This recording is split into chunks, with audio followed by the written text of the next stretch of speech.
I'm Rachel Horgan. Join me each episode as I sit down with a guest co-host covering the latest business stories in the Seattle area.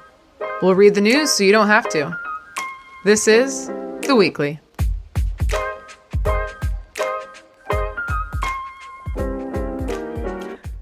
Hello, everybody. Welcome back. If you're new here, first time listening, or haven't listened in a while, just a reminder that we are going to every other week. I know it's called The Weekly, but your girl needs a little summer break. So it is going to be every other week. And I have mentioned this before, but we're going to do more special episodes. So this episode today is one of those special episodes. It's going to be our local politics show. We talk about business a lot, but this week we're talking about politics. So joining me virtually is Erica Barnett. She's the co-founder and editor of PubliCola, and she's also the co-host of the Seattle Nice podcast. Hi, Erica. Hello. It's great to be here virtually. Yes, I know. And so I do have to give a shout out to Haley with Espresso Podcast Productions because she put together the P&W Podcasters Meetup over at Armoire, and you were on the panel. And I was so impressed with what you had to say. So thank you to Haley for connecting us. I love that event. Thanks, Haley. Yeah. That event was so much fun.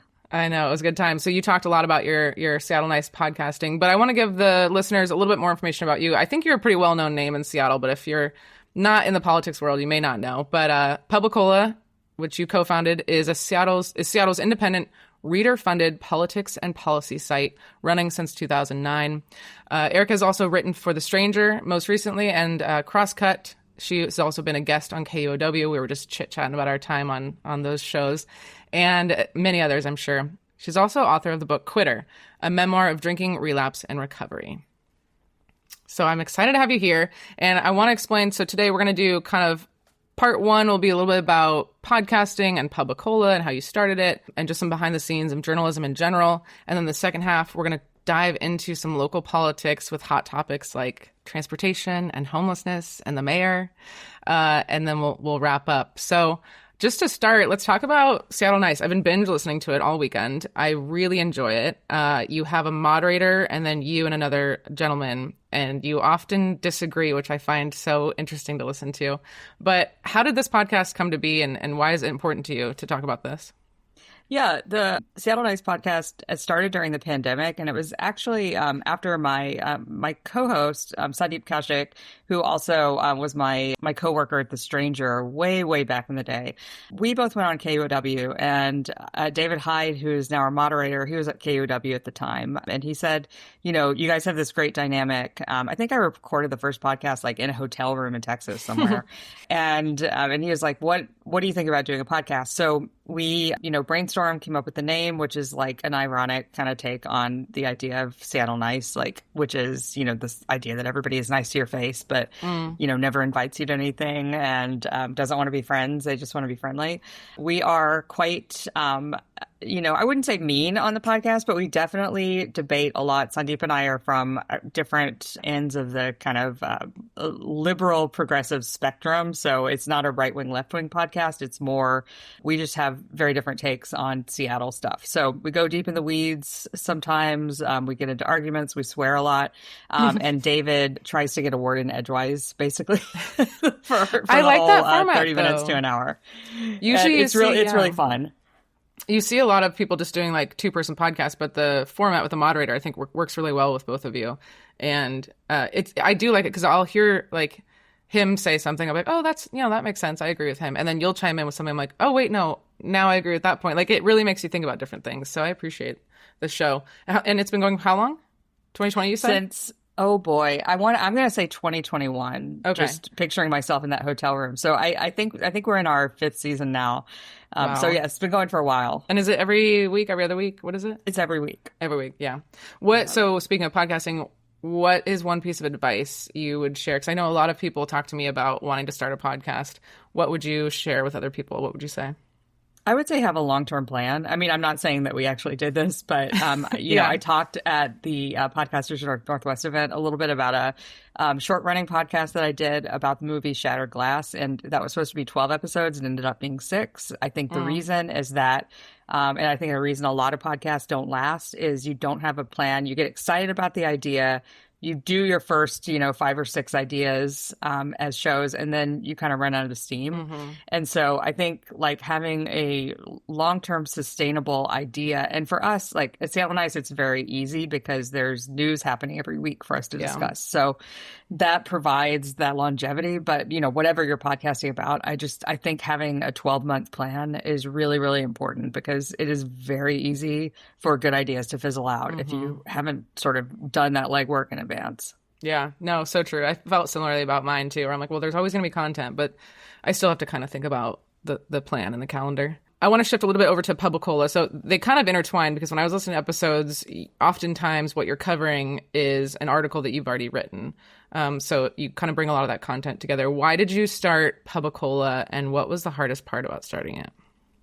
Yeah, so it was started by me and my co-founder, Josh Fite, who was my editor at The Stranger, and he really started it. He left first, and I remained at The Stranger as a news editor for about 6 months. And I think, one reason that we both felt dissatisfied with The Stranger at the time was that it was becoming very hard to cover things in depth and with a level of seriousness that we wanted to cover stuff with. Like, I mean, I am very snarky on my site. I'm very opinionated on some issues, and I make fun of things and people, but it doesn't have that mean-spiritedness that I felt like we were getting at the time, and this was 2009.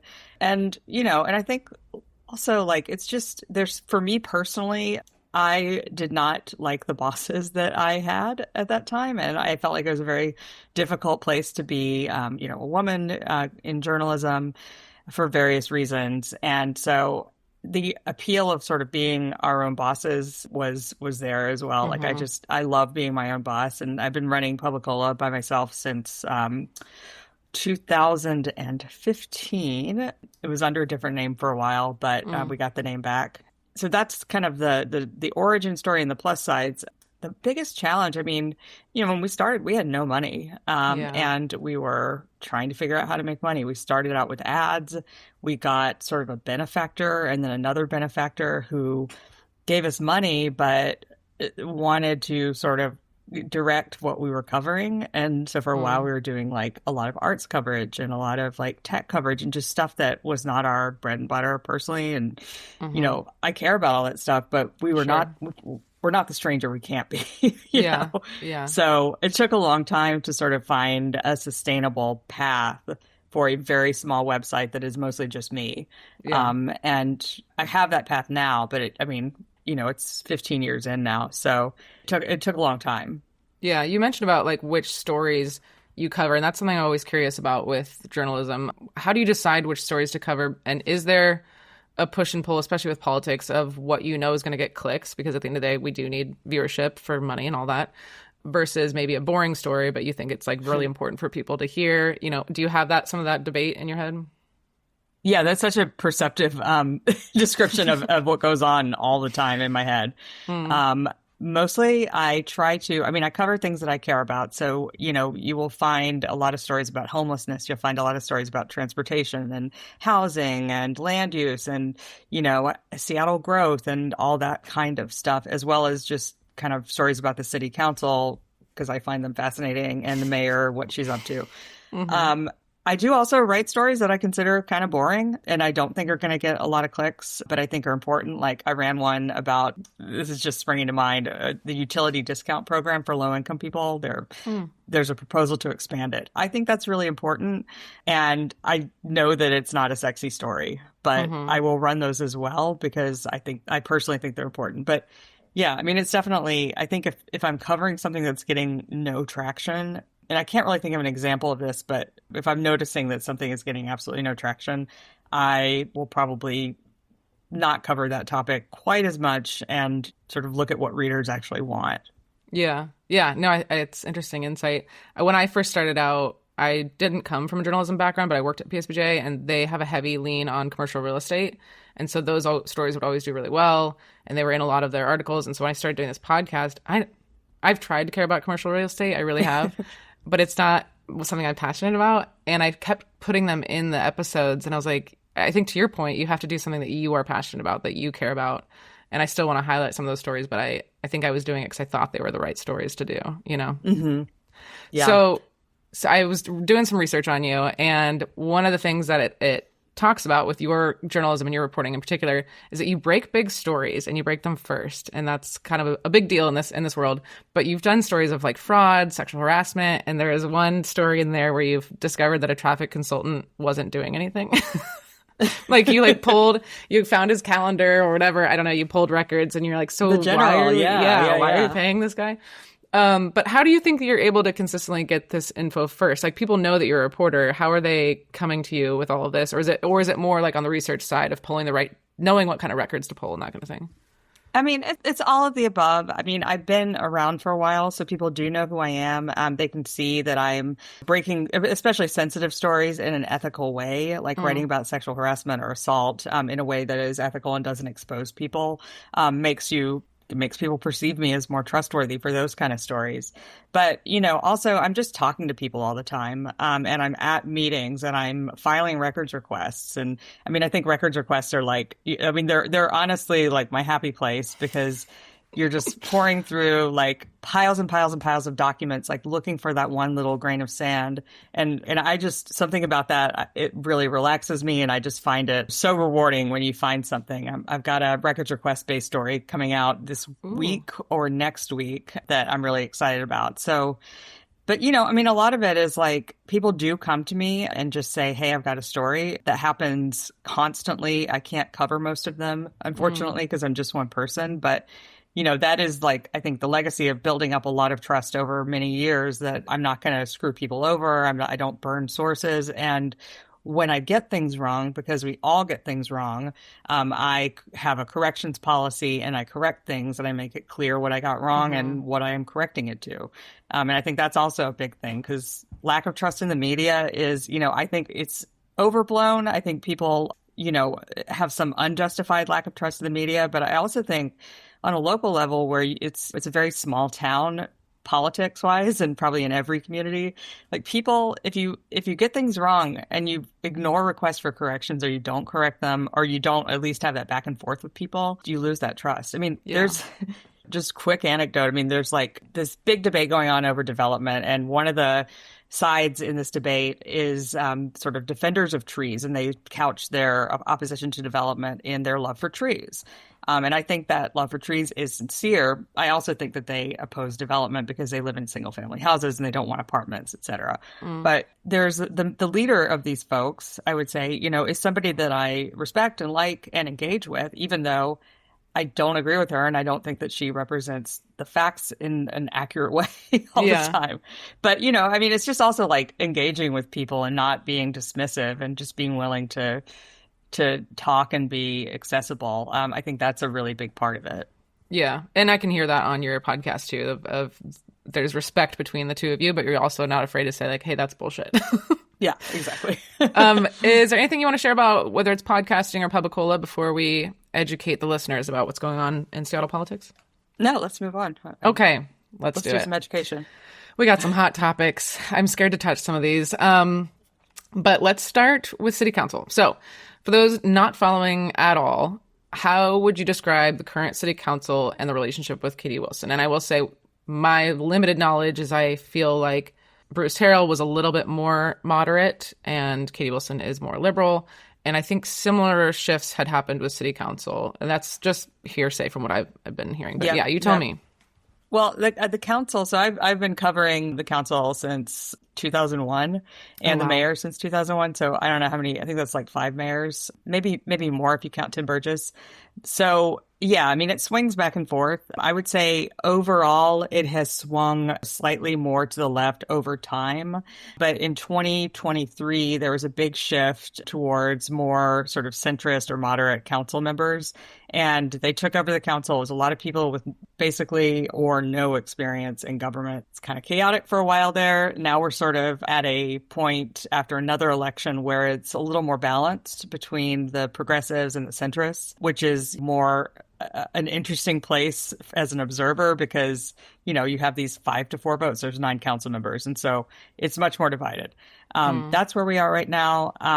I would say that Bruce Harrell got along with the council a lot better. I think they really sort of moved towards what he wanted. And we have seen a shift under Katie Wilson, sort of the exact opposite. And I think that's partly because of some missteps by the mayor. I mean, it's not just that she's more progressive on the whole or more liberal on the whole than the council. It's also that she didn't do some of the work you have to do to meet the council where they're at because you can't pass any legislation without a council sponsor and a council majority. And, she was just kind of sending legislation down without securing either of those things. And the council was really mad about that. And so now I think we're at a period where she's trying to course correct on that. But yeah, there's a lot of tension right now between the mayor and city council. That's interesting. Is the city council, is there anybody brand new, or are those people, have they been in those positions for a long time? What's that look like? Most of the council was elected. So their elections are in odd years right now. And so, I mean, there's always discussion of making them even year elections, but most of the council was elected in 2023. And I guess the newest member is Deborah Juarez, who is a new old member. She used to be the council president, but she stepped in when Kathy Moore, who was one of the council members elected in 2023, resigned. She stepped down after less than a year. So it's hard to keep 9 people straight, but even after all these years. Yes, I'm sure. So I'm trying to get my dates right, but sure. There's most of the newest members are from 2023, and they're up again next year. Okay. And what's if you feel comfortable sharing your personal take on how Katie Wilson is doing, Mayor Katie Wilson is doing so far, or what people's perceptions are of her so far? I think it's been a struggle. I think that the general perception is hard to say, right? Because she has a lot of opponents that are more conservative that just, are blasting her, at all times and saying she's a failure. Sure. I think that stuff is bullshit. But I also think, among her campaign supporters, there's a lot of disappointment because she has not been as progressive on a lot of issues as they thought she was going to be, notably surveillance cameras. There was a story about that this past week when she turned off the surveillance cameras around the stadiums after the World Cup. But there's the fact that, she said she was going to build 500 units of shelter before the World Cup. That didn't happen, although she has built more so far than her predecessor did in his whole term in terms of, the net new number of shelters. So, I think it's a little bit of growing pain still right now, and she needs to sort of find her footing pretty soon because she's more than 6 months in. Yeah, I wonder if when I'm hearing some of that of she had these ideas, but now that she's in this role, it's like, oh, that's why I can't do this. Or I've had some conversations and this is why I'm going to go this way. So I feel like it could be a good thing that she's going back on some of these promises because she's learning. But I guess that's a pretty optimistic way of looking at it. Yeah, I mean, I think it's a combination of things. I think that people sort of see candidates the way they want to see them, and they saw Katie Wilson as being completely in line with them on what her supporters did with them on certain ideological questions and certain policy questions. But I think also you get into office in Seattle and you realize that there's tons and tons of reasons that stuff doesn't get done quickly here. Mm-hmm. And, that's known as the Seattle process. And, everything has to go through 500 stakeholdering sessions and, and you have to convince everybody on the city council. And if you piss off just one person, they can make your life hell and make it impossible to pass legislation. So it's just really hard. Yeah. Changing the law is really hard. Changing policy is really hard. And I think that every mayor realizes that. But I think somebody who's never been mayor and never been a city council member is in for more of a rude awakening. Yeah, absolutely. Well, one of the things she's talking about changing, and that you also did an episode on, was the proposal to double the transportation tax, which is part of our sales tax. So that would mean it would go up to close to 10.7, 10.8%. And I think our tax right now our sales tax is 10.55. That feels very high. And when I was listening to your episode, I was like, oh my gosh, no, this can't pass. This shouldn't pass. Because I'm just looking at, I do event planning. So when I'm paying $100,000 to a venue, $20,000 to caterers, that 10.5 to 10.8 makes a big difference for I would think more of the business world versus me going out and buying milk. But then I was listening and you were like, it's going to pass overwhelmingly. This is very, people are really going to like this. So I wanted to ask you kind of directly, like, if you want to share more about, maybe I'm missing something on that, and why do you think it's going to be so popular? Well, I just think that historically Seattle has passed these taxes. The only time we've ever turned down a transit tax, it was because we were doing so with King County. So it was all of King County voting on it. And King County broadly might not want that level of sales tax for transit, but Seattle does. And I think voters are aware. I mean, I personally think, almost 11% is an outrageous sales tax. I mean, in my daily life buying things, I think it makes me mad every time. But I think voters also realize that we have very limited options thanks to state law, the state constitution, and the state legislature. So it's kind of either raise the sales tax or don't have this funding. I mean, if we kept it the same, and there's a proposal to only raise it to 0.2%, and even that proposal will require cuts to transit service. And so we're taxing poor people with a regressive tax to pay for transit. And the question is, is it worth that trade-off? And I think Seattle voters and Sandeep said this too, I think that we just always vote for taxes. And I think transit is really important to a lot of people. It's something that most people use, at least from time to time. And so, yes, that's why I said I think it'll pass. I mean, I agree with you, though. I think 10.85% is like getting to the point where maybe the state legislature will actually feel pressured to do something. But the solution is always go back to the state legislature and get some taxing options. And that has just not happened yet until the millionaire's tax, which I think will help with some of the stuff that the city, currently pays for. But no idea yet if that's going to get upheld by voters. So we'll see, because that's a statewide tax, and it's going to be voted on by voters statewide. Yeah, and if you're curious about the millionaire's tax, we don't have a time to cover it in depth on this episode, but if you go back to my episode with Nick Patry, we talk about what that tax is, so you can learn more on that. But I agree. I think every time somebody proposes a tax, it's always for good things, right? Like, they're never like, hey, everybody pay this tax so we can, whatever. It's always going to be pollute something. the environment, right? Or something. I was thinking kill cats, and I was like, that's too dark. I can't see that. But it's like, these are always going to be good things, and it's more about, is this the right way to get the funding for it or not the right way? And I guess we're going to find out. So do we vote on this? Are we going to vote on this soon? Or we vote on it in November. Okay. All right. So that's good to know.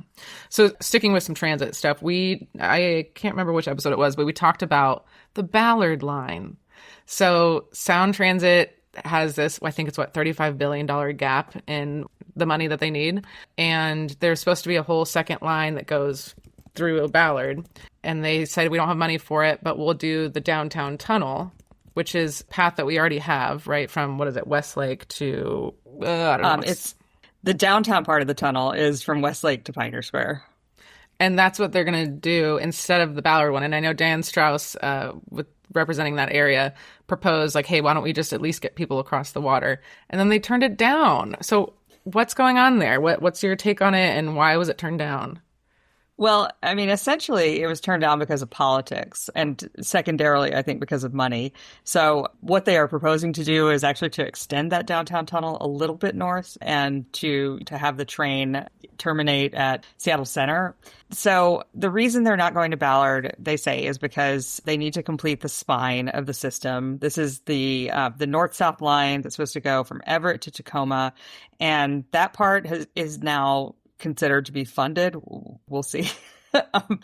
But since there just seems to be constant overruns in these, kind of outrageous overruns. But Snohomish County pays into the Sound Transit taxing authority, as does Pierce County. And they really haven't gotten a lot of train. They have buses, but they haven't gotten a lot of train for their tax contributions. The counter argument to that, and I think it's pretty convincing, is those stations that they're going to build to don't have very high ridership. It's just kind of keeping a promise in a lot of ways. Whereas Ballard, we just made it a regional center, which is the densest, kind of downtown style area where lots and lots more housing is going to go. And even before we did that, it was predicted to be the highest ridership station in the line by, just tremendous numbers of riders. I can't remember the exact number, but it's, several hundred significant. thousand. Yeah. It's significant. Yeah. And so there's a real argument for why are we building transit if we're not building it to where the people are?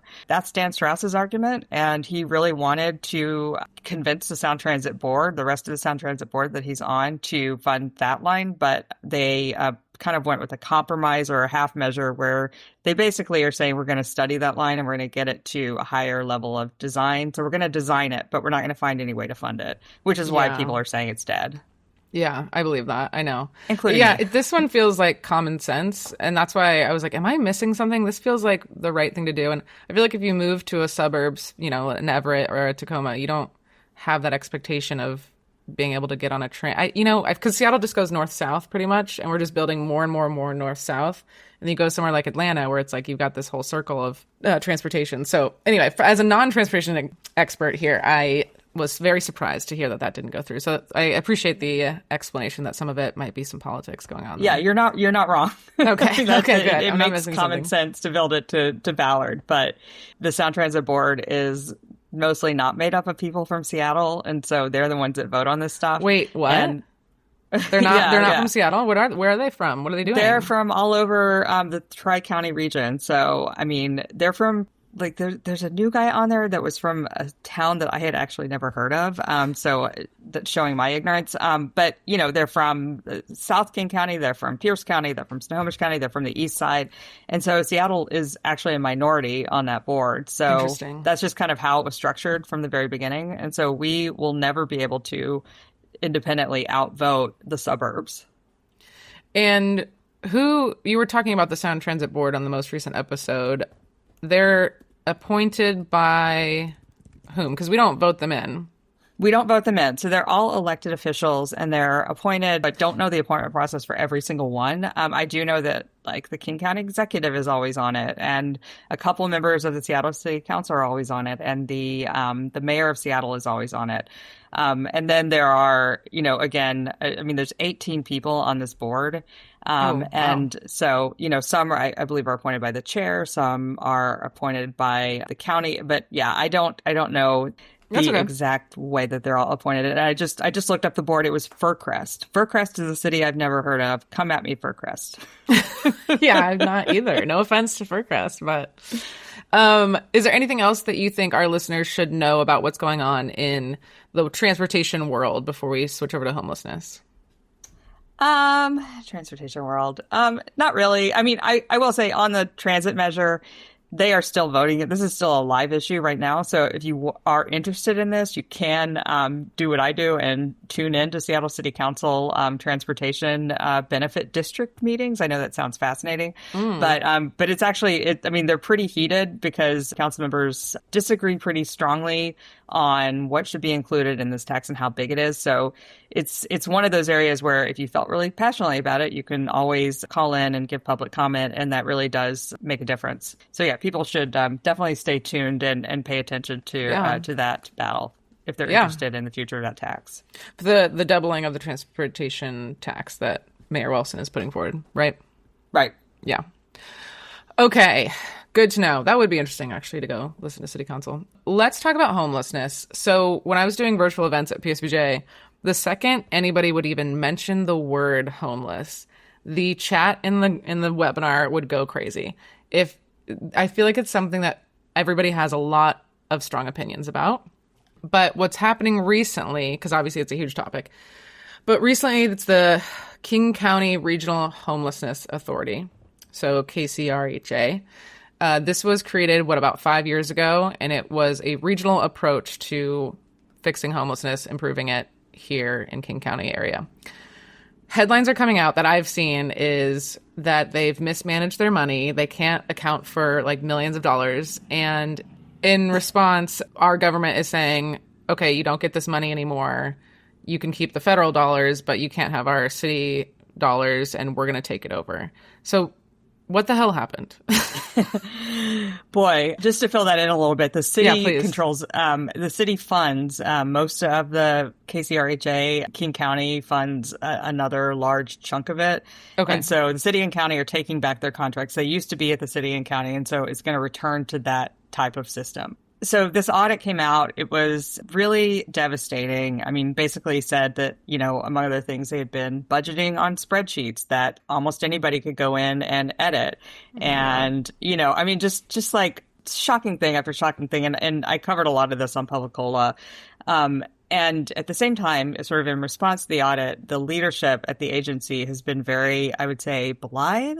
They have sort of suggested that all these problems stem from the original CEO, Mark Dones, who was a very controversial figure who left the agency after a few years. But, a lot of people blame for why it took so long to get off the ground. So they've sort of been saying that they're fixing all the problems. The city and county have said, we don't believe you. And so now they're in a situation where they're going to have layoffs and everything is going to go back to largely the way it was before. So, is that 5 years wasted? I mean, I think it kind of is. We spent a lot of money just kind of keeping the agency and the infrastructure of the agency going because it is, I mean, it's not a redundant agency. A lot of people lost their jobs at the city and county, but it's a failing agency and a failed agency in a lot of ways. So it's, it's disappointing. They never did get around to that regional approach to homelessness. I mean, for the past several years, they've just been kind of an administrative pass-through, meaning that they sign the checks, they approve the contracts, they approve the budget, but they don't really have any control over anything. And so it's been, it's been a really disappointing process, especially over the last couple of years when they kind of we're supposed to get it together and really it's obviously embarrassing. didn't. It's like I want to support this thing that we started and we could, be proud of, but unfortunately. So why not shut it down entirely? Why keep it is it for the federal dollars or something, or what's going on there? Yeah, so there's like a few things that have to happen before they can shut it down completely. And I'm sorry, I've got to get a little in the weeds here, but the federal money, first of all, it's at risk no matter what. Like, even if they were doing great, it would be at risk because of the Trump administration. They're just changing their policies in a way that doesn't benefit what we do in Seattle. But so that has to live somewhere, and we don't want to transfer that over in the middle of, a funding cycle, basically, because that would cause chaos, and it's a kind of a distraction from doing this bigger work of taking over all these contracts. So that has to stay there for a while. They do the point in time count, which also has to live somewhere. And so they've got to figure out what to do with that. And then so for people, point in time count is where people go around town and count how many people are homeless, right? Yeah, I mean, they do it. They don't do it that way anymore. They do it with like a statistical method. My friend's wife was one of those people that went around. Oh, yeah? But to say more about how they've changed it. They essentially, they have a period of time, about 2 weeks, where they set up tents and they do interviews with people, and they give people essentially vouchers to go out and give to other people to come back and do interviews, and they get paid a little bit of money for that. And there are questions about how accurate this method is, but it's the one we got. And so that has to live somewhere. There used to be a sort of quasi-governmental agency called All Home before King County Regional Homelessness Authority came into being.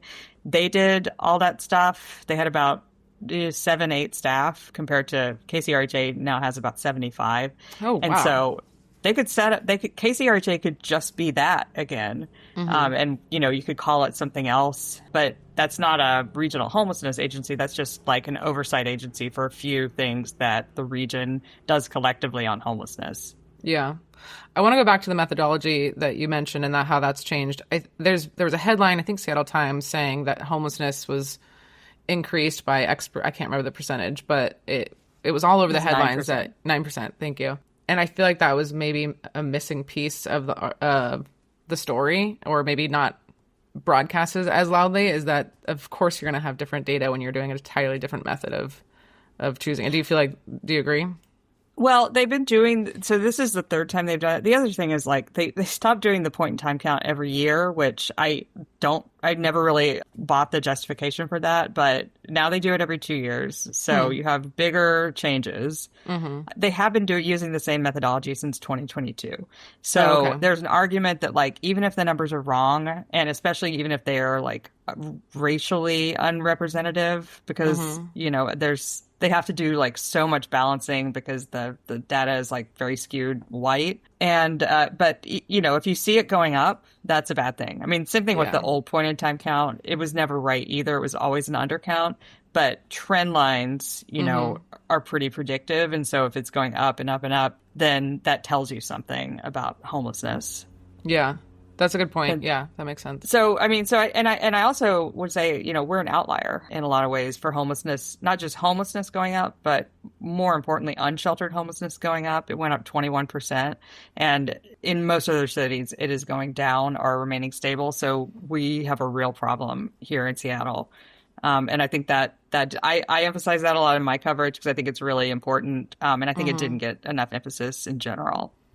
Yeah, I think that's, from the pandemic, we always say like, yeah, Seattle's downtown is a problem, but everybody's downtown is a problem. And now we're starting to see like that may not be true. And this might be a specific Seattle issue that we need to address.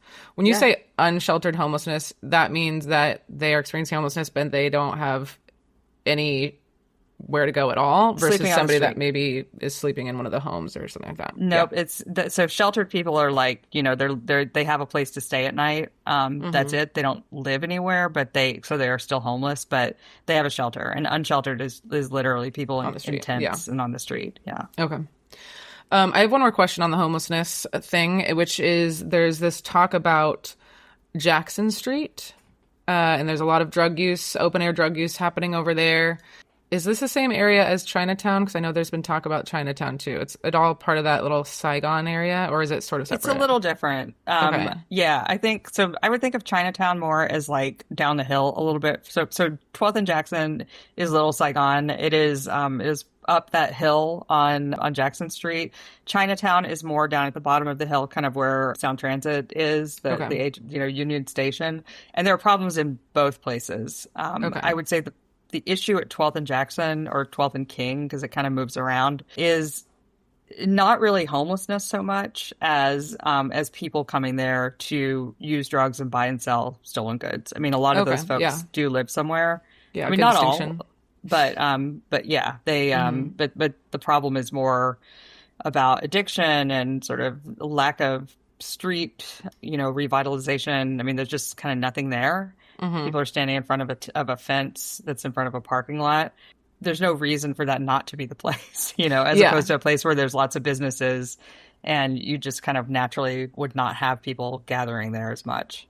Well, yeah, that kind of reminds me of like our situation with Third Ave, where it's like, oh, great idea, let's make it all bus only lanes, and then we didn't realize this unintended reaction to that. So that you're what's making going like on? A windswept, like tumbleweed strewn area where nobody wants to walk. Yeah. So what's being done with that area in particular? And I think you'd said that Mayor Katie Wilson has weighed in on some of that. What's going on there? Well, unfortunately, what's going on is mostly I would say unfortunately, because I don't think this works. Most of what's going on is more of what we've done in the past, which is like hotspot policing, put a bunch of police in the area, have them arrest people for low-level drug dealing, like drug dealing by people who are also addicted to drugs. And that tends to work in the short term, but unless you just turn that area into kind of a police state, and we can't afford to do that, even if that was a good solution. I don't think making a place cops only is a way of activating the street either. But even if you do that, I mean, it's just going to be temporary. They are putting some money into putting a person from We Deliver Care, which is an outreach group, on the ground until 11 p.m. Right now that they leave in the afternoon. And so the idea is like those people are going to be able to do outreach to the folks there and try to get them into services. But it's a pretty small investment. And compared to kind of the overwhelming show of force approach that the city always does in that area, I think it's going to be a drop in the bucket.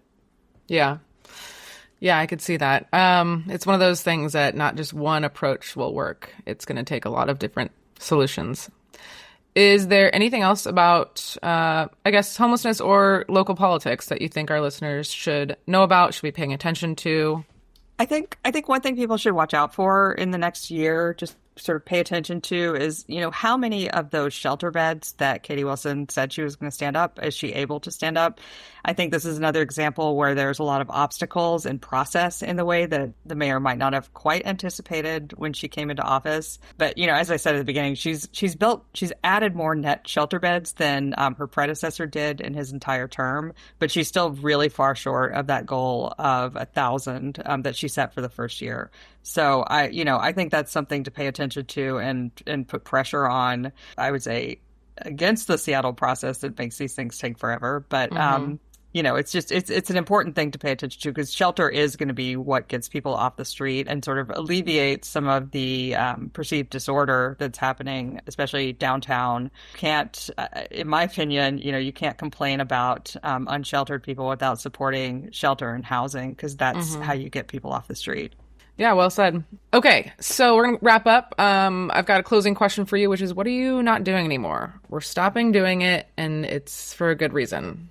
I'm just going to take an opportunity quickly to plug my book, Quitter, which is about quitting something. There you go. Perfect. In that case, alcohol. But it would be a cheat to say I'm not doing that anymore, because I haven't been doing that for almost 12 years. So a real thing that I'm trying very hard to quit is sugar. Not really quit, but just not do. I mean, I eat like a child. Like, I put cereal in my bowl that has sugar all over it, and then I put more sugar on top of that cereal.